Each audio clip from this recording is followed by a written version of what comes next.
Bonsoir à toutes et à tous, vous regardez Bienvenue en Ile-de-France sur le Figaro TV. Comme tous les jours, on ouvre cette émission avec une page de notre actualité. Notre dossier du jour est consacré à la réussite scolaire en Ile-de-France et à ces établissements qui maximisent les chances de vos enfants. Le Figaro en a dressé un palmarès exclusif et un moteur de recherche en s'appuyant sur le profil social des écoles élémentaires en Ile-de-France, dans notre région, au plus près de chez vous. On évoque ce classement, mais surtout ses conséquences sur les résultats scolaires des élèves et puis bien sûr leur réussite future. En culture aujourd'hui, on vous réconcilie avec les maths. Si, je vous assure que c'est possible et on le fait grâce au talent de Manu Oudard et de son spectacle Very Math Trip. Le Figaro Histoire nous raconte la fin du règne de Henri IV et le supplice de Ravaillac. Ça sera en fin d'émission dans la chronique Histoire.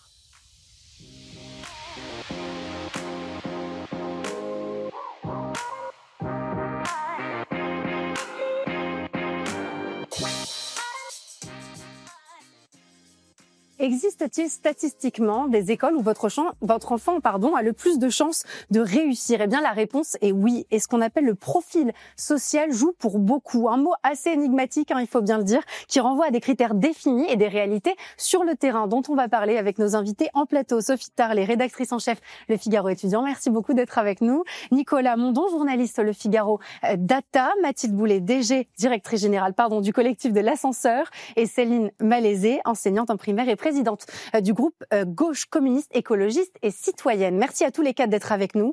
Nicolas Mondon, un mot déjà peut-être de cet indicateur, l'IPS, l'indicateur de position sociale. Qu'est-ce qu'on entend par là exactement et à quoi ça sert? Alors du coup, c'est un indicateur construit par l'Éducation nationale et qui permet de synthétiser en gros les conditions socio-culturelles et économique pour un type de foyer donné. Donc ça se base sur un panel de 35 000 élèves à qui on a envoyé un questionnaire et à partir des réponses qu'ils ont données, on est capable du coup de formuler un score synthétique qui à partir de la profession des deux parents qui nous renseigne du coup sur ces conditions culturelles. En quoi est-ce que c'est un indicateur, Sophie, une donnée importante finalement quand on veut connaître le niveau des établissements scolaires et donc derrière un peu le potentiel de réussite de nos enfants? Le niveau culturel, par exemple, ça peut être si y a des livres dans la maison, par exemple, si c'est un foyer qui va au cinéma, au théâtre, ils ont un abonnement à la bibliothèque municipale. Toutes ces choses-là indiquent plus finalement que le capital économique, un capital culturel. On n'est pas forcément obligé d'être très très riche pour se cultiver, surtout à Paris. Et ça donne, des indicateurs sur la réussite scolaire des enfants. Et d'ailleurs, moi, au Figaro étudiant, on fait beaucoup de classements de collège et de lycée, vous le savez bien. Eh bien, on regarde dans ces cas-là plutôt les résultats au brevet et au bac, et c'est souvent corrélé avec ce type de classement avec les IPS. Alors là, ce qui est un peu particulier, c'est que dans le cadre des écoles élémentaires, il n'y a pas vraiment d'autre manière de connaître le niveau de ces établissements et donc derrière le potentiel de réussite des élèves qui y étudieraient. Finalement, c'était la seule manière de le quantifier, Nicolas ? C'est vrai que c'est le seul indicateur dont on dispose aujourd'hui. Donc, quand on parle d'IPS par établissement, il faut comprendre que du coup, c'est la moyenne des IPS, des foyers, des élèves qui sont scolarisés dans l'établissement. Et effectivement, autant pour le second degré avec le brevet et le bac, on est capable d'avoir d'autres indicateurs comme les résultats. Mais au brevet et au bac, même si de plus en plus, ce sont des résultats qui sont pour partie avec le contrôle continu, donc qui sont un peu moins pertinents pour comparer les établissements, mais en tout cas au niveau de l'école, c'est le seul indicateur aujourd'hui disponible à cette échelle-là. Comment est-ce qu'on le vit sur le terrain? J'ai envie de savoir si en tant qu'enseignante, l'IPS c'est quelque chose qu'on connaît, à laquelle on est sensible. Est-ce que c'est un indicateur qui vous aide au quotidien, qui vous permet de mieux comprendre aussi les situations dans lesquelles vous évoluez et dans lesquelles vous enseignez? Alors, en tant qu'enseignant, c'est quelque chose qui est très lointain. Et par contre, en tant que regard de conseillère régionale d'Île-de-France, c'est un indicateur qui a été construit par l'Éducation nationale, mais qui a été aussi conservé de manière assez secrète par l'Éducation nationale jusqu'à un certain moment où les choses ont été rendues publiques. Et c'est un indicateur qui est extrêmement intéressant parce qu'on sait que la France est la championne du monde du déterminisme social et que cet indicateur vient finalement conforter ce constat qui est un constat malheureux, qui est un constat qui normalement devrait montrer que ces inégalités sociales se transposent en fait dans le monde de l'école, et c'est ce dès le plus petit âge en réalité. Donc c'est un indicateur qui est extrêmement intéressant pour construire des politiques publiques, pour essayer d'aller vers la promesse républicaine qui est l'égalité. Donc l'égalité évidemment sociale qui passe évidemment par l'égalité scolaire. Mais pour les enseignants, c'est quelque chose qui apparaît comme très lointain, parce qu'en réalité l'enseignant est nommé dans un établissement dont il prend connaissance des conditions socio-économiques, culturelles, de manière très pragmatique en réalité, et il sait de manière très pragmatique mesurer où se situe l'établissement où il travaille. Finalement, le thème qu'on voit se dessiner, c'est aussi une forme de déterminisme social. Est-ce que c'est quelque chose qu'on doit combattre? Comment est-ce qu'on réagit quand on est une association comme la vôtre chez Ascenseur? Oui, évidemment, c'est quelque chose, je pense, qu'il faut combattre, hein, non seulement parce que les inégalités, c'est quelque chose d'inacceptable dans notre société, mais aussi parce que on a envie de faire cohésion, on a envie de faire société, on a envie de vivre ensemble, et c'est d'autant plus important dans le contexte actuel, à la fois économique et politique. Donc c'est extrêmement important de lutter contre cela. Et nous, en tant qu'association, on ne s'habitue pas à ce déterminisme social. Bien au contraire, on essaie de venir apporter des briques qui vont venir accompagner l'école, parce qu'on considère que l'école ne peut pas être finalement le seul acteur sur le sujet. Exactement, on ne peut pas agir seul, et on a un rapport qui va sortir cette semaine sur le sujet qu'on a coporté avec l'Impact Tank. Et en fait, il faut absolument qu'à la fois les pouvoirs publics, les associations, mais aussi les enseignants et les familles soient impliqués auprès de l'école, pour qu'on puisse tous rompre justement cette dynamique de déterminisme social. Comment est-ce qu'on calcule cet IPS? Alors du coup, il y a des critères? Oui, alors en fait, du coup, c'est basé sur une enquête de l'Éducation nationale sur un panel représentatif des élèves français. Donc, c'est des dizaines de milliers d'élèves. Et effectivement, les questions qui sont abordées, c'est vraiment sur les conditions de vie. Sophie a parlé des livres à la maison. C'est une des questions qui sont posées, mais aussi de savoir si on dispose d'une chambre seule ou si on la partage avec sa fratrie. Il y a d'autres questions comme l'implication des parents, les sorties culturelles, ce genre de choses qu'on va mesurer. Sophie, est-ce que finalement c'est assez bourdieusien comme manière de concevoir l'école, de se dire on agrège un certain nombre de capital culturel, de capital social, de capital économique, et ça donne une sorte de profil bourdieusien de ce que serait un environnement favorable pour un élève allant étudier dans un établissement? Oui, moi j'aime pas trop quand même. C'est vrai que l'Éducation nationale a eu du mal à donner ces chiffres, parce que c'est toujours un peu délicat de faire des statistiques. Oui. C'est pas parce que vous êtes dans une école primaire avec plus défavorisée que forcément vous êtes condamné à ne pas réussir à l'école. Donc il faut faire attention. Ce ne sont que des statistiques. D'accord. Et ça ne reflète pas forcément une réalité, la réalité des gens. Mais je trouve que pour des instances publiques, ça peut être très intéressant. En effet, pour aider, par exemple, dans une même commune, on peut savoir que il y a 3-4 écoles qui ont besoin de plus d'aide, par exemple, plus de sorties scolaires. Ça permet de cibler finalement, de cartographier. Exactement, de se dire dans ces écoles primaires, il y a un peu plus besoin de sorties culturelles, de les amener au théâtre, de leur donner des livres, etc. Parce que les familles sont moins amenées à faire ça. Et pour les familles, comment ça peut les aider, parce qu'on ne choisit pas forcément son école primaire. Je trouve que c'est quand même intéressant parce que dans une même ville, parfois à une rue près, on peut avoir des écoles primaires qui peuvent être de milieux sociaux très différents. Moi, j'ai regardé à l'échelle d'une ville, j'habite Fontenay-sous-Bois, et je vois à l'échelle de ma ville, il y a des différences énormes en fait, d'un quartier à l'autre, d'une rue à l'autre, et je vois parfois certaines familles de mon quartier, quand je leur demande, je sais pas, il y a une famille que je connais, ils habitent à un HLM à côté de chez moi, je dis pour y avoir plus grand dans un autre quartier, elles me disent non, parce que moi ici je suis dans un bon quartier, je préfère avoir plus petit parce que je sais que l'école primaire elle est bien. D'accord. Donc en fait, oui, ça sert aux familles parce que parfois ça vaut le coup d'avoir une place, une chambre en moins et être dans une école qui peut être très très bien fréquentée. Et j'ai regardé, il y a des choses amusantes quand on regarde l'IPS parce que j'aime bien jouer avec les chiffres. On voit que par exemple, il y a 5 écoles du 16e arrondissement. On pourrait croire que le 16e c'est un quartier unanimement riche et habité par que des gens très aisés. Il y a 5 écoles primaires du 16e qui ont un IPS inférieur supérieur à l'école primaire de Fontenay-sous-Bois, qui est à côté de chez moi. On rappelle qu'il est calculé entre 45 et 185, cet IPS. Voilà, donc par exemple, il y a une école primaire Jules Ferry à Fontenay qui a un IPS de 139, mais il y a des écoles primaires dans le 16e qui ont des IPS de 131. Donc vous voyez, c'est là où ça se complique quand même. Ça reste élevé. Voilà, ça reste élevé, mais on pourrait penser que toutes les écoles de 16e sont évidemment beaucoup plus riches que les écoles de Fontenay-sous-Bois. Ben vous voyez, pas du tout.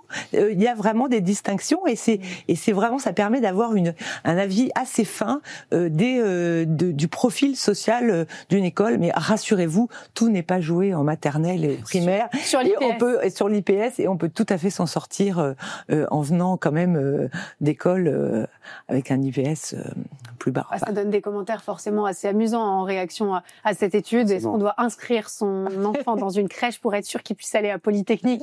Je l'ai lu ce matin. C'est vrai qu'il y a on sait que les parents sont de plus en plus dans le calcul. On veut donner les meilleures chances à ses enfants. Alors on essaye de construire des trajectoires qui sont, elles aussi, parfois le produit d'un certain déterminisme social. Et donc on essaye de s'inscrire dedans. Mais c'est vrai qu'à l'école élémentaire, l'idée c'est plutôt de se dire qu'on a envie que son enfant est dans une bonne école. Pardon, je l'avoue un peu béni-oui, mais c'est quand même vrai. Il faut vraiment arrêter aussi de se stresser. Moi, je viens de lire un livre qui s'appelle L'école des enfants des riches. C'est écrit par une Singapourienne qui raconte toute la pression sociale pour avoir la bonne école, la pression des parents pour avoir la bonne école qui mène vers une scolarité bilingue, qui amène vers Harvard, etc.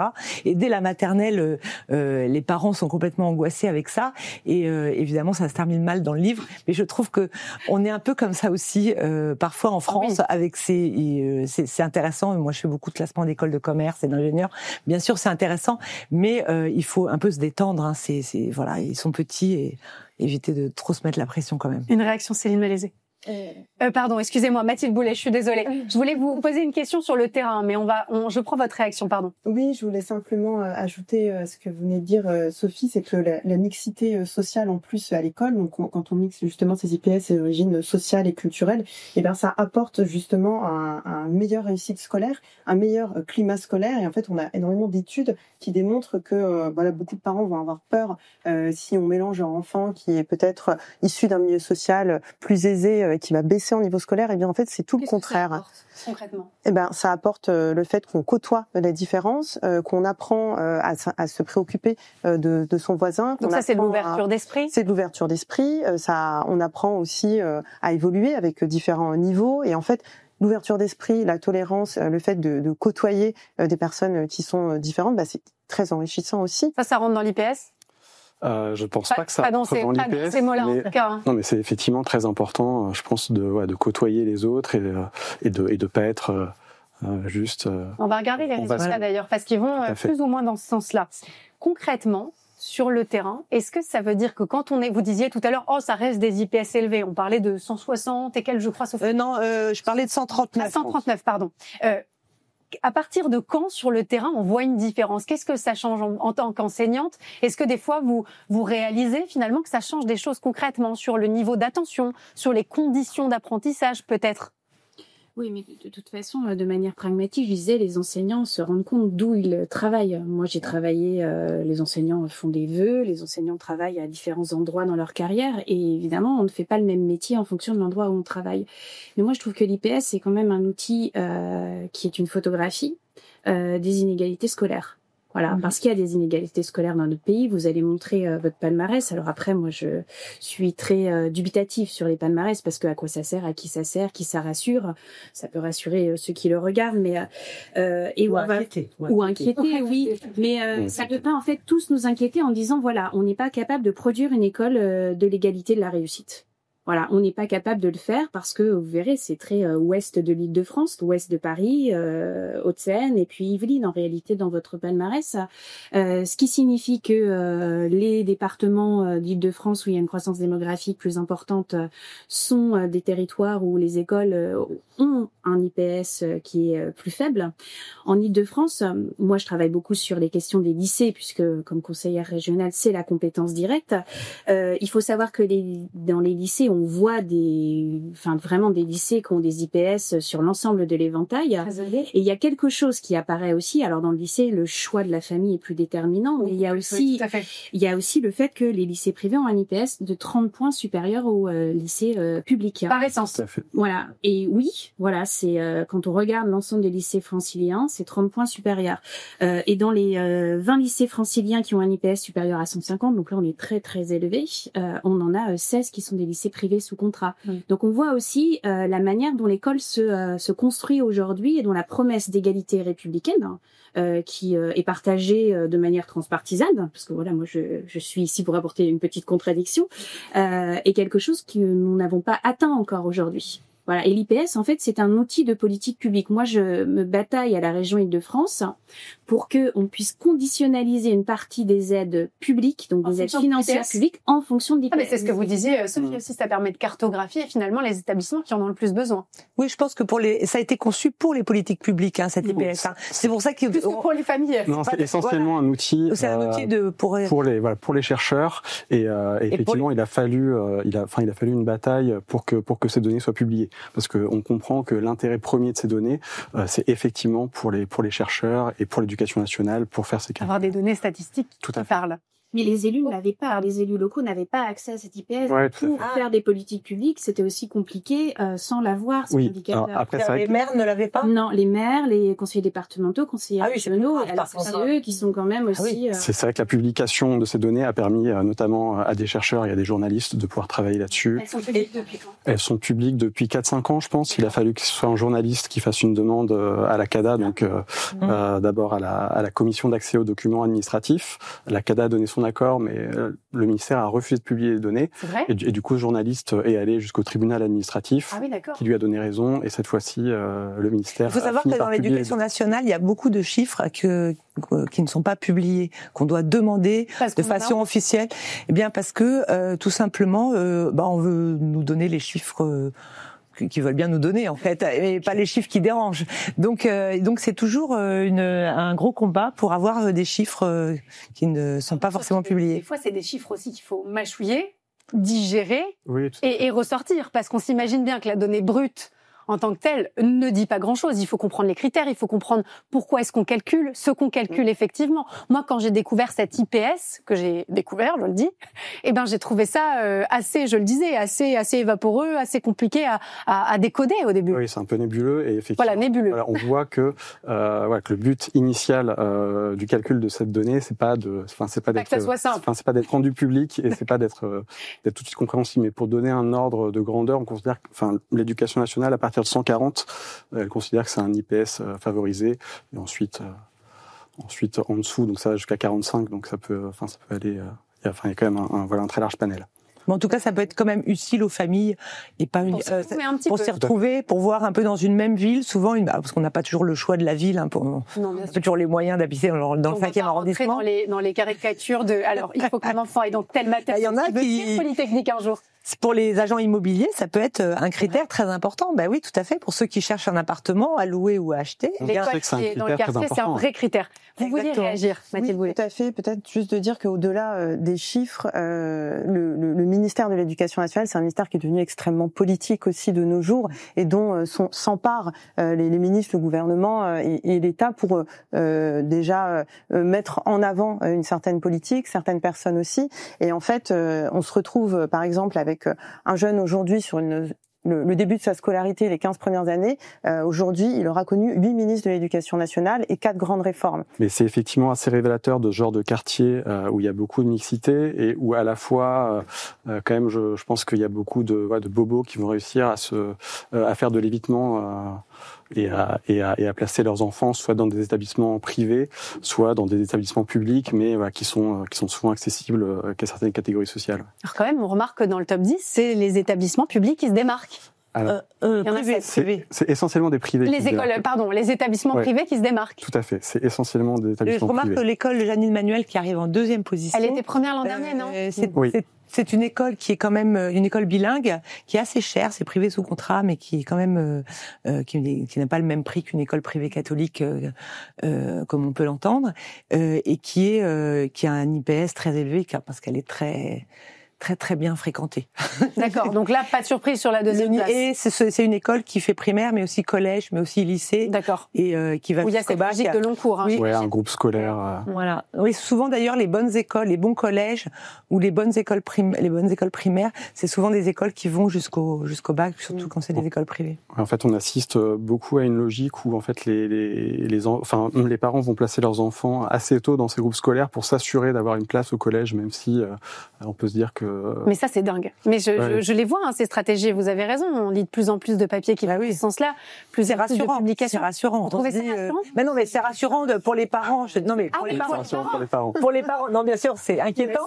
Mais voilà, exactement. Mais pour les parents, ça rassure. Ils disent bon, je mets mon enfant à Janine Manuel. Et ça va rouler jusqu'à la fin du lycée. Et normalement, s'il fait pas de bêtises, il devrait y aller jusqu'au bac. Et c'est rassurant. Il n'y a pas l'angoisse d'Affelnet de dire est-ce que je vais avoir une place dans tel établissement ou un autre. Est-ce qu'il aura une suffisamment bonne moyenne en fin de troisième pour être accepté dans des établissements? Mais c'est vrai qu'il y a de plus en plus de stratégies comme ça. Première école hors Paris cette année, Saint-Alexandre à Boulogne-Billancourt. On est sur quel... Alors là, c'est un petit établissement privé catholique et qui effectivement, qui est dans un quartier cossu de Boulogne, mais qui est quand même effectivement assez différent des groupes scolaires dont on parlait, parce que là, c'est uniquement l'école maternelle et élémentaire, donc enfin une école primaire. Justement, ces disparités à l'échelle de la région, notamment entre public et privé, est-ce que vous avez le sentiment qu'elles s'accentuent ou est-ce qu'elles tendent à se résorber? Moi, j'ai le sentiment à la fois que le niveau des écoliers, collégiens et des lycéens augmente. Ah, c'est vrai? Ah bon? Vous êtes la première à le dire. Moi, j'ai un souvenir que je pensais vous sentir. Breaking news. Non, mais on sait, on acquiert des méthodes, on sait beaucoup plus réfléchir, on a plus d'esprit critique qu'auparavant. Alors après, c'est pas tout à fait ce que dit le classement PISA. Oui, le classement PISA, en fait, pour les maths. Voilà, le classement PISA, il regarde d'une manière particulière. Bon, une fois étant dit ceci, sur le creusement entre le privé sous contrat et les établissements publics est flagrant. Voilà, et l'IPS en fait montre ça. Alors moi je suis plus familière de l'IPS sur les lycées parce que comme je suis conseillère régionale, évidemment c'est sur ça que et je sais qu'il y avait une étude aussi qui expliquait que au-delà de l'IPS qui était plus élevé sur les lycées privés sous contrat par rapport aux lycées publics en Île-de-France, il y a aussi une surdotation financière. Une surdotation financière qui permet en fait dans les établissements privés sous contrat d'avoir un taux d'encadrement plus élevé, d'avoir des classes à des effectifs le plus réduits et donc qui crée des conditions de la réussite scolaire beaucoup plus les dotations financières sont pas plus importantes dans le privé que dans le public. 75% vient des dotations publiques, plus des dotations qui peuvent mais le public ne donne pas plus d'argent au privé que qu'au public. Des dotations qui peuvent être exceptionnelles et puis évidemment, il y a les cotisations des familles. Donc dans les établissements par exemple, comme vous venez de dire, là, les frais d'inscription sont plus élevés. Pour Janine Manuel. Il y a des frais d'inscription aussi, de soutien scolaire, etc. Et en réalité, ça met en place des dispositifs qui ne sont pas des dispositifs qui existent aussi dans les établissements publics. Donc moi, je vois les choses dans l'autre sens. Comment fait-on, parce que c'est une volonté et des choix politiques, pour faire en sorte d'inverser cette tendance-là? Moi, je suis pas pour dire que moi, je suis pour conditionnaliser les aides publiques et notamment le forfait d'externat sur un critère de mixité sociale et sur le critère avec des objectifs de mixité sociale et donc aussi en fonction de l'IPS. Mais je suis pas pour dire que si on résout la question de la mixité sociale dans les lycées, dans les établissements privés sous contrat, ça réglera des mondes. Voilà, ça réglera. Oui, puis de toute façon, mécaniquement, ça ne marchera pas. Mais les familles les plus modestes, enfin, je dirais, ces écoles c'est l'école du quartier, voilà, c'est l'école de la carte scolaire. Donc, une école privée peut pas forcément avoir des gens de milieux extrêmement modestes, puisque l'école est payante. Alors, il faudrait des dérogations. On peut accueillir des boursiers. L'idée était, sous un des 8 ministres qui ont défilé, était de mettre l'objectif de mixité sociale en faisant en sorte que les établissements privés sous contrat accueillent une partie de plus en plus importante d'élèves boursiers. C'est d'ailleurs... oui, mais un élève boursier va pas forcément aller dans une école privée parce que l'école, elle est payante. Oui, sauf qu'il y a des familles qui peuvent peut-être faire la démarche, mais je pense que c'est pas là que ça se règle. Oui, la question, elle se règle sur l'école publique. Voilà, elle se règle sur l'école publique. Quels moyens on met? Est-ce que donc c'est le public qui doit activer les écoles publiques, qui doit rattraper le niveau des écoles privées? On profite du creux démographique qui est en train de se profiler en Île-de-France pour faire des effectifs plus réduits, pour mettre des dispositifs de soutien scolaire dans les établissements où on voit que l'IPS est plus faible de manière plus importante. Il y avait des dispositifs qui qui ont été brisés progressivement. Notamment, on avait des professeurs des écoles qui étaient volants pour aller dans des écoles primaires où l'IPS était plus faible, même quand on n'avait pas l'IPS. Et tout ça, en fait, montre aussi que ça peut être des choix politiques, des politiques publiques qui peuvent se mettre en place. On voit bien que quand il y a des écoles publiques qui sont attractives, elles peuvent aussi avoir un IPS très élevé, attirer des familles très aisées en fait. Oui, mais le problème c'est pas qu'on est dans une concurrence entre les établissements. C'est ça. Quand il y a pas le pareil, il y a concurrence entre les établissements. Vous voyez sur le choix, les choix individuels, les stratégies des familles. Moi, en fait, je suis pour qu'il y ait une égalité des places. Voilà, quel que soit l'endroit où on habite, l'endroit où on est né, la famille dans laquelle on est né, on puisse aller dans n'importe quel établissement scolaire. École qui permet la réussite scolaire. J'aimerais qu'on reparle du déterminisme social et qu'on écoute Olivier Paccaud, sénateur LR de l'Oise. Il s'est évoqué sur le sujet. C'était dans Public Sénat, le 7 mai 2025. On l'écoute et je vous fais réagir dans la foulée. L'éducation prioritaire, c'est 21% des élèves français, 25% des enseignants, 2,6 milliards d'euros de budget spécifique, avec de gros efforts récents, le dédoublement des classes ou encore la hausse notable des primes pour les personnels concernés, mais des résultats très mitigés. Ainsi, malheureusement, le déterminisme social reste beaucoup plus fort en France que chez nos voisins en matière de réussite scolaire. Et 70% des enfants issus de milieux défavorisés sont hors éducation prioritaire. Ce déterminisme social qui est dénoncé d'une manière ou d'une autre par le sénateur LR de l'Oise, et il évoque le rôle de l'école. Vous le dites, l'école ne peut pas jouer cavalier seul et ne peut pas agir seul sur le sujet. Comment est-ce qu'on crée les conditions en tant que société pour réussir à ce que l'école soit un maillon de cette chaîne qui fonctionne bien, mais que d'autres puissent justement participer à rompre ce déterminisme social? Déjà, comme je disais, en évaluant mieux les politiques publiques et en laissant ces politiques publiques aller jusqu'au bout, mais aussi en s'appuyant encore une fois sur les associations qui mènent un travail formidable en complément de celui des écoles. On a par exemple, nous, au sein du collectif de l'ascenseur, des associations comme Montmartre qui proposent un lieu d'accueil après l'école, qui proposent des projets artistiques et culturels. On a l'école des 15 qui accompagne les jeunes en décrochage scolaire. On a Coup de pouce qui aussi accompagne les parents à côté des enfants. On a aussi l'association Le Choix de l'école qui accompagne des enseignants à apprendre ce métier, à être accompagnés pendant les 2 premières années de cette prise de fonction. Donc je pense qu'il faut vraiment pas hésiter à créer du lien entre le tissu associatif, les pouvoirs publics, les enseignants, les familles, et se dire que c'est un travail qui sera collectif parce que voilà, il y a eu un certain nombre de réformes de politique publique et on n'arrive pas à enrayer ce déterminisme social de cette façon-là, et on peut pas faire tout reposer sur l'école. Il y a énormément à faire sur l'école, évidemment, mais il faut aussi qu'on agisse de concert si on veut réussir à faire en sorte que les nouvelles générations fassent société et qu'il n'y ait plus ce sentiment à la fois de déterminisme, de déclassement, et qu'on aille tous vers plus de vivre ensemble. Et en attendant, on peut bien sûr s'informer grâce à cet IPS, cet indicateur de position sociale, et se renseigner directement sur le site du Figaro qui vous a concocté un classement exclusif et pour les écoles élémentaires et pour les collèges et lycées. Il y a même un moteur de recherche. Il vous suffit de rentrer le nom de votre commune pour avoir accès justement aux informations relatives aux établissements qui s'y trouvent. Merci beaucoup à tous les quatre d'être venus sur le plateau de Bienvenue en Ile-de-France, et on passe tout de suite à notre entretien culture.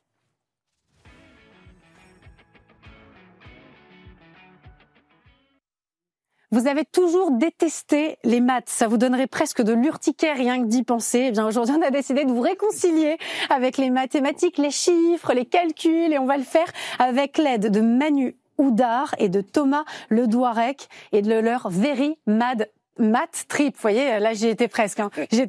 C'est au théâtre du Lucernaire et c'est absolument génial.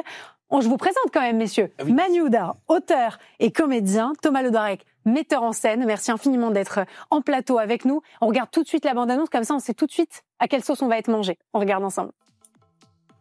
Vous aviez plus de 1000 choses à faire ce soir et vous avez choisi un spectacle. Le seul spectacle en compagnie d'un prof de maths. Bien sûr, là-bas, il y a les curieux. Curieux de découvrir pourquoi, quand tu commandes un demi, tu reçois seulement un quart. Et je dis pas ça pour vous faire mousser, hein. Les chouchous des profs de maths. Où êtes-vous, les petits génies? Ah ouais. De toute façon, c'est pas difficile à repérer, c'est tous ceux qui expliquent les blagues depuis le début.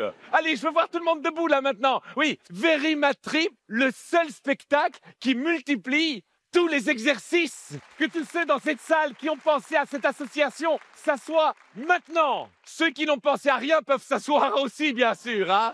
Combien peut valoir cet écart? Intuitivement, spontanément, j'ai déjà ici 50. C'est bien ça, madame? 1 mètre. 100 centimètres. La probabilité que quelqu'un fête son anniversaire aujourd'hui, alors qu'on est plus de 1000, cette probabilité n'est que de 91%.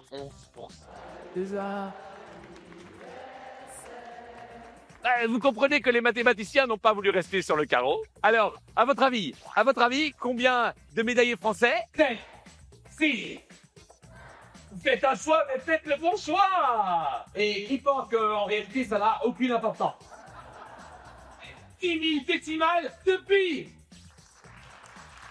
C'est vraiment un coup de chance. Merci Roubaix. Merci Roubaix, je n'oublierai pas. Damien, quel est votre date d'anniversaire? Est-ce que vous voulez votre date d'anniversaire, Damien? Un effet que nous avons pris l'habitude d'appeler l'effet. Merci.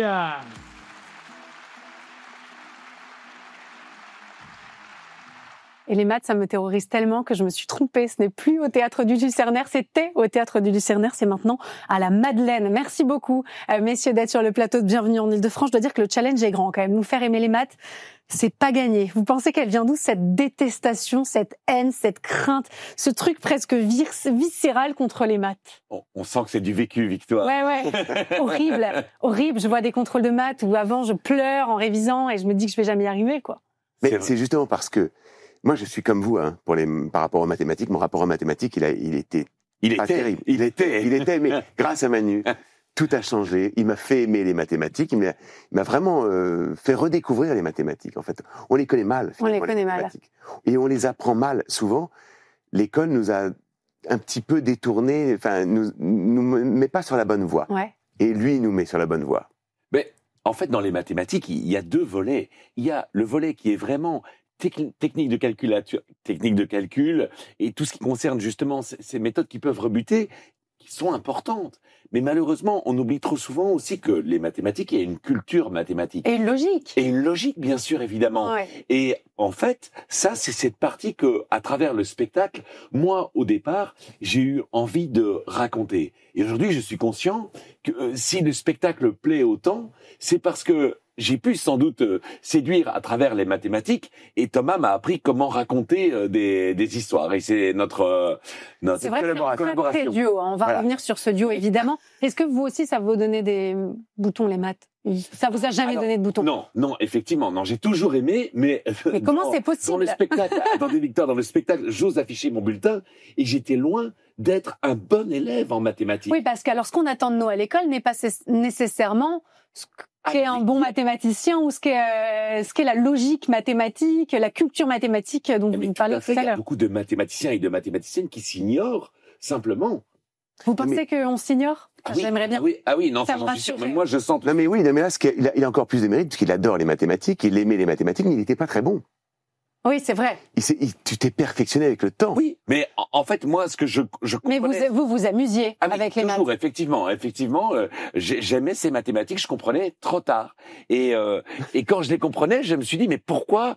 Je vous avoue que un des aspects qui m'a donné l'envie au départ d'être enseignant, parce que moi, je croyais que j'allais être enseignant toute ma carrière, c'est de se dire, en fait, si c'est si simple, pourquoi on les rend si compliquées, ces mathématiques? Je suis bien d'accord. Effectivement. Et donc, je me suis dit, il faut d'abord commencer par expliquer les choses tout simplement. Et ça, il y a moyen de le faire. Et heureusement, beaucoup plus d'enseignants en sont convaincus et le font.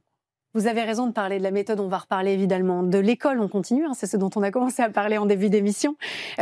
Pour ça, vous vous êtes quand même entouré de Thomas Ledouarec, metteur en scène de l'incontournable spectacle Les hommes viennent de Mars et les femmes de Ménus. Vous n'avez pas choisi au hasard, parce que s'il y a un truc qui est plus compliqué que les maths, c'est la psychologie masculine. Je vous le donne en mille. J'aurais dit féminine. Oui, aussi, peut-être. Ça dépend de quel côté on se place. Vous voyez, c'est toujours une question de côté et de point de vue. Quand on vous a proposé ce projet autour des maths, est-ce que vous vous êtes dit qu'il était fou? Ou est-ce que vous vous êtes dit, tiens, c'est génial, c'est un challenge à relever, il y a des choses à faire? Oui, en moi, c'est exactement ça. C'est plutôt la fin de votre phrase, c'est à savoir que c'est tellement impossible de faire un spectacle sur les mathématiques que ça m'a tout de suite excité. En fait, le défi, je suis un homme de défi et j'aime ce genre de choses impossibles, enfin de réaliser quelque chose d'impossible. Et c'est vrai que de me dire, mais comment on peut réussir à à rendre attractifs les mathématiques, les rendre attractives dans un spectacle, et surtout de faire un spectacle, parce que c'est un spectacle extrêmement drôle. Manu nous fait énormément rire pendant tout le spectacle, on rit du début jusqu'à la fin. Il réussit, et ça, il réussit ce pari. Alors ça a été long, hein, ça a été un long processus. On a travaillé, on a vraiment travaillé. On a beaucoup travaillé. Beaucoup travaillé. Moi, j'ai eu cette rencontre avec Thomas Le Douarec parce que dès le départ, je savais que les mathématiques, c'était mon domaine. Je faisais déjà des animations dans les établissements scolaires, mais je voulais créer une version tout public et je savais que le théâtre, c'est pas du tout, c'était pas du tout. Ça s'invente pas, le théâtre. Ça ne s'invente pas, effectivement. Et j'ai eu la chance de croiser sa route et je me souviens de cette première rencontre où Thomas m'a dit, tu m'as fasciné parce que le fil conducteur, c'est l'effet waouh. Ouais. Et tu m'as dit, tu m'as fasciné par ces effets waouh, mais t'as un grand problème. C'est que tu ne sais pas raconter d'histoire. Tu m'as dit, c'est moi. C'est fait. Voilà, c'est fait. Et il m'a dit comme ça, ensemble, on pourrait faire des choses parce que tes idées sont bonnes. Et si tu acceptes, et moi, j'ai toujours aimé m'entourer de personnes compétentes et je suis prêt à écouter, à modifier. La seule chose que je ne voulais pas, et je pense qu'il m'a bien compris, c'est qu'on enlève du spectacle les mathématiques, l'essence même du spectacle, et qu'on arrive à dire oui, c'est les maths juste pour que ce soit un effet. Je voulais pas dénaturer mon spectacle. Ni les maths que vous aimez du fond du cœur. Voilà. Parce que vous êtes agrégé de mathématiques quand même. Hein. Exactement. Vous n'êtes pas qu'un excellent comédien et un auteur humoriste finalement sur les maths. Non mais c'est important de le dire. Alors moi je me dis que vous êtes quand même entiché d'un sacré loustic parce qu'il a été élu Wallon de l'année en construisant une maison des maths en Belgique. Pardon mais les idées loufoques c'est quand même vraiment votre fort. Moi j'adore et puis j'adore les Belges. Ah mais ça me fait grand plaisir. Mais, alors, vraiment je trouve que vous avez un humour et une capacité à embarquer les gens dans votre manière d'aller chercher justement le public qui est absolument génial. Alors maintenant j'avais du mal à imaginer que vous aviez du mal à raconter des histoires, mais maintenant que je sais comment elles ont été façonnées, comment elles ont été racontées grâce à l'aide de Thomas Le Douarec, je comprends mieux. C'est vrai qu'il a fallu réussir à raconter une histoire au public, l'embarquer, faut un fil conducteur, faut ce fil rouge qui est l'effet waouh. En même temps, il faut dérouler des choses qui sont pas évidentes à dérouler, genre un théorème en plein milieu d'une planche de scène, quoi. Ça s'invente pas. Après, il y a une chance. Enfin, j'ai eu beaucoup de chance mais ça, c'est vraiment le hasard. C'est que Manu s'est révélé véritable showman. Ah ouais, c'est incroyable. Voilà. Et ça, je m'y attendais pas. Ah oui, vous avez vu l'agrégé de maths, quoi. Oui, au départ, j'ai pas imaginé que cet homme-là. L'agrégé de maths belge. Et c'était une bête de scène. Voilà. Non, mais c'est vrai, parce que au départ, on sait pas où on s'embarque. Moi, ça m'arrive souvent. J'avais donc Paul Devendre aussi, pareil, qui n'avait jamais monté sur scène. J'en fais un peu ma spécialité. Ça m'arrive souvent de mettre en scène des personnes qui n'ont jamais été sur scène avant. Et c'est vrai que je m'en fais un peu maintenant ma spécialité. Mais là, pour le coup, Manu, c'était un pari et il a relevé le pari et sur scène, il est extrêmement à l'aise maintenant. Mais il a aussi il apprend. Il écoute, il va voir beaucoup d'autres spectacles, et ça, c'est ça qui fait ta qualité, c'est que tu apprends tous les jours. Voilà. Scène, non oui, et puis il apprend tous les jours, il change tous les jours, le spectacle évolue en permanence, tout le temps. Bon, moi, j'aimerais que vous m'expliquiez comment il y a un théorème de Pythagore qui se glisse dans une partie de foot. Ah ben écoutez, ça c'est pas très difficile, mais le mieux est de venir voir le spectacle. Non mais alors, ça c'est effectivement. Pas... Non, oui, alors c'est grosso modo, pas comme dans le spectacle. Non mais en fait, vous pouvez prendre n'importe quelle situation à partir d'un terrain de foot. Il y a par exemple les angles de tir. On pourrait imaginer en parler. J'en fais pas dans le spectacle, mais c'est tout à fait possible. Il y a eu la fameuse règle en fait au départ. Vous savez, dans les championnats mathématiques, il y a une règle comme partout pour pouvoir classer les équipes. Et ce qui est incroyable, c'est qu'on a modifié cette règle parce qu'on a vu que des personnes qui avaient analysé les résultats des 15 premières années pouvaient comprendre, aussi surprenant que ça puisse vous paraître, pouvaient comprendre qu'en perdant un match, on pouvait plutôt monter dans le classement. Génial. Et ça, c'est assez incroyable. Et ça, c'est grâce aux mathématiques. Vous savez, moi, quand j'ai commencé à aimer les maths, parce qu'il y a un moment que j'ai commencé... Ça me fait sourire. C'est vrai. C'est quand j'ai appris le dilemme du prisonnier. Ah, le dilemme du prisonnier. Ah, mais c'est... On m'a attrapé avec les maths par ce dilemme. Et je me suis amusée. C'est la première fois où je me suis amusée avec des maths. Et je me suis dit, qu'est-ce que c'est con comme, on aurait quand même dû me le dire avant. En fait, qu'est-ce qu'on apprend mal les maths à l'école, pardon. Mais je pense qu'on passe à côté de toute la dimension ludique, de toute la partie logique, des exemples de la vie, de ce qui fait que, bah oui, on a envie de comprendre. Finalement. Mais on a envie de les faire aimer, ces mathématiques. On a envie de nous les faire aimer. Moi, j'oserais la comparaison même si heureusement les choses sont en train de changer, que les mathématiques, on les apprend comme on doit apprendre l'orthographe, et en fait on nous empêche d'écrire des mots. Vous voyez, non mais c'est vrai, en nous disant toutes les règles qui sont encore une fois importantes. Je veux dire, justement, j'ai comme vous dites, je suis agrégé en mathématiques, donc je ne dis pas des calculs doivent être précis et c'est important. Mais c'est pas ça les mathématiques. En fait, les mathématiques, c'est pas que des calculs. C'est loin de ça. Et au départ, quand j'avais moi l'idée d'écrire un spectacle sur les maths, bien avant qu'on se rencontre, même des proches me disaient mais qu'est-ce que tu vas faire? Tu vas faire des calculs sur scène. Ça va pas être marrant. Ah non, voilà, c'est ça. Et j'ai dit, ah non, mais c'est pas du tout une démonstration d'un talent. Et d'ailleurs, sur scène, c'est pas du tout ça. Pas du tout. Je veux raconter ces mathématiques. Et c'est ça qui fait briller vos yeux.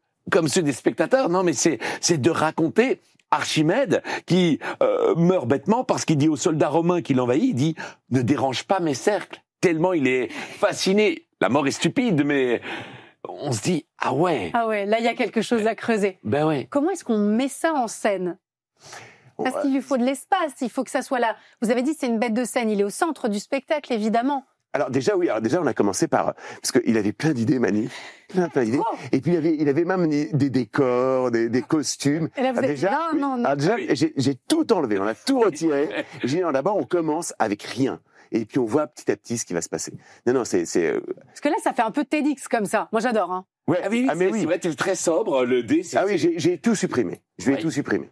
Pourquoi? Pour qu'il brille encore plus ou... Moi, j'ai une règle d'or sur un plateau. Enfin, en tant que metteur en scène, c'est d'ailleurs ce que j'encourage tous les metteurs en scène à faire la même chose, c'est que tout ce qui est sur le plateau doit être extrêmement utile et nécessaire. D'accord. Donc pas de superflu.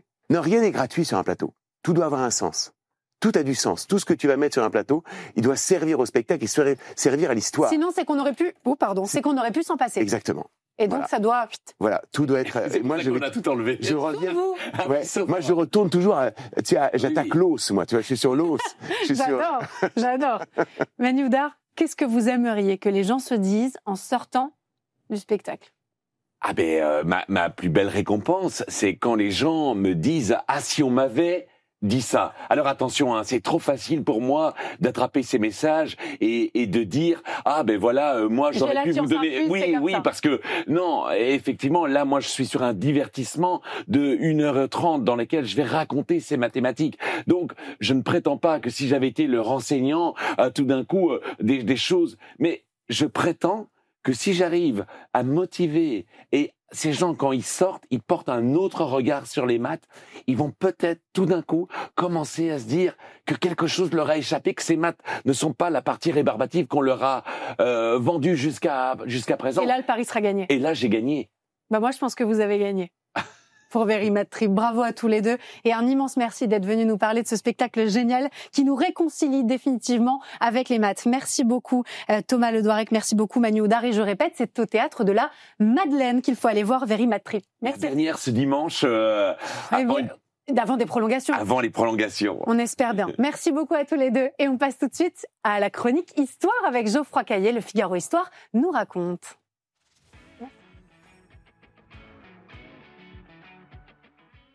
On continue tout de suite et on parle d'histoire puisque le 14 mai 1610, le roi Henri IV mourait assassiné sous les coups de Ravaillac. C'était au cœur de Paris, rue de la Ferronnerie. Un moment d'histoire que le Figaro Histoire nous raconte avec Geoffroy Caillet, rédacteur en chef du Figaro Histoire. Merci beaucoup d'être avec nous, Geoffroy. À quoi ressemble finalement ce règne d'Henri IV en 1610 ? Alors en 1610, on est à la fin du règne puisque le roi règne depuis 21 ans déjà. Alors Henri IV, c'est bien sûr le grand roi pacificateur, celui qui a pacifié la France après les guerres de religion et qui a accordé l'édit de Nantes, qui est un édit de tolérance envers les protestants. Et il est aussi celui qui, avec l'aide de son ministre Sully, a commencé à amorcer le redressement économique de la France, qui a été très éprouvé par toutes ces décennies de guerre. Ça, c'est sur le plan intérieur. Sur le plan extérieur, la fin de son règne est marquée par des tensions avec les Habsbourg. Les Habsbourg, ils entourent la France. Ils sont en Espagne, ils sont dans le Saint-Empire romain germanique, ils sont dans les Pays-Bas espagnols. Et justement, en 1610, l'empereur du Saint-Empire romain germanique, qui s'appelle Rodolphe II, un Habsbourg, est au cœur d'un conflit de succession avec des princes protestants et pour des raisons qui vise à briser cet encerclement, Henri IV choisit le parti des princes protestants. Ce qui, en France, évidemment, crée des remous, d'abord chez les prêtres français qui voient qu'à nouveau le roi a l'air de prendre le parti des protestants. Il était, je vous rappelle, protestant avant d'abjurer le protestantisme et de se convertir au catholicisme. Et puis également, ça encourage les protestants du royaume qui voudraient obtenir davantage que ce que l'édit de Nantes leur a donné. Que fait le roi le 14 mai 710 ? C'est une date importante. C'est une date importante parce que le roi justement est en plein préparatif. Il s'apprête à partir en campagne contre les princes, contre le Habsbourg, avec les princes protestants du Saint-Empire. Et donc cet après-midi-là, il a prévu d'aller rendre visite à Sully, qui est son principal ministre, qui est grand maître de l'artillerie, donc qui habite, qui est souffrant. Donc il peut pas se déplacer. Donc c'est le roi qui du Louvre va aller à l'Arsenal, dans l'actuel 4e arrondissement. Là, il y a aujourd'hui la bibliothèque de l'Arsenal, puisque Sully est grand maître de l'artillerie. Et donc le roi se prépare et vers 16h, son carrosse vient le prendre dans la cour du Louvre. Il part avec une troupe de gentilshommes, direction l'Arsenal, mais le roi a l'idée sur la route d'aller voir la rue Saint-Denis, parce que rue Saint-Denis, on a disposé des arcs de triomphe, car la reine Marie de Médicis, en prévision du départ du roi pour la guerre, a été couronnée à Saint-Denis. D'accord. Et donc, elle doit faire le lendemain, 15 mai, son entrée dans Paris comme vraiment reine à part entière. Et donc, le roi demande à ce qu'on aille jusqu'à la rue Saint-Denis. Et c'est alors que son carrosse arrive rue de la Ferronnerie. Rue de la Ferronnerie, et justement, c'est là que l'histoire continue. C'est une rue qui se situe dans le 1er arrondissement, elle fait l'angle avec la rue Saint-Denis, et donc elle est dans le quartier des Halles. Et qu'est-ce qui se passe à ce moment-là, Geoffroy ? Alors, cette rue qui existe toujours, et sur laquelle, à l'emplacement dont on va parler, duquel a été posée une plaque, c'est une rue très étroite, elle ne fait que 4 mètres de large, on voit la plaque là à l'écran, et paradoxalement, ou de façon un peu ironique, un autre roi Henri II, en 1554, avait demandé à ce qu'on l'élargisse. Ça n'avait jamais été fait. Et quand le carrosse du roi Henri IV arrive, avec les rideaux de cuir relevés de part et d'autre du carrosse, à l'époque, il n'y a pas vraiment de berline entièrement fermée avec des vitres de verre.